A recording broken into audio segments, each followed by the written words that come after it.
ఒక ఊరిలో ఒక అవ్వ ఉండేది. ఆ అవ్వ వాళ్ళ కూతురు వాళ్ళ ఇంటికి వెళ్ళాలనుకుంది. అప్పుడు అడవి దారి గుండా వెళ్తుంటే అవ్వ ఒక పులి అడ్డం వచ్చి, ఆగు, నిన్ను తినేస్తా అన్నది. అప్పుడు అవ్వ, నేను మా కూతురు వాళ్ళ ఇంటికి వెళ్తున్నాను, నేను మా కూతురు వాళ్ళ ఇంటికి వెళ్ళి వచ్చేసరికి అప్పుడు తిందువు గాని అన్నది. అప్పుడు అవ్వ దూరం నుంచి చూస్తున్న అవ్వని నక్క గమనించింది. పులిని మోసం చేసినట్టు గ్రహించింది. అప్పుడు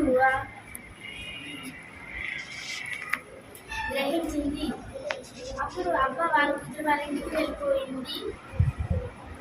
అక్కడ వాళ్ళ కూతురు పెట్టిన భోజనం అంతా తినేసి పడుకుంది. ఆ మరుసటి రోజు ఎలా వెళ్ళాలి అడవిలో నుంచి అని ఆలోచిస్తుంటే వాళ్ళ పెరట్లో పెరిగిన పెద్ద గుమ్మడికాయని చూసి ఒక ఆలోచన వచ్చింది. దాని లోపలంతా తొలిపించి దాంట్లో దూరి అడవి దారి గుండా వెళ్తుంటే నక్క చూసి, ఏంటి గుమ్మడికాయ నడవడం అని ఆలోచిస్తూ పరిగెట్టుకు వెళ్ళి పులి దగ్గరికి, పులి గుమ్మడికాయ నడుస్తుంది అని చెప్పింది. పులి వచ్చి చూస్తుంది.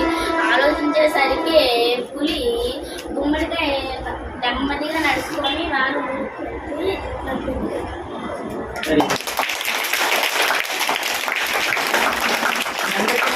కదా. ఇందులో ఎవరు తెలివైన వాళ్ళు? అవ్వ పులి నుంచి ఎలా తప్పించుకుంది?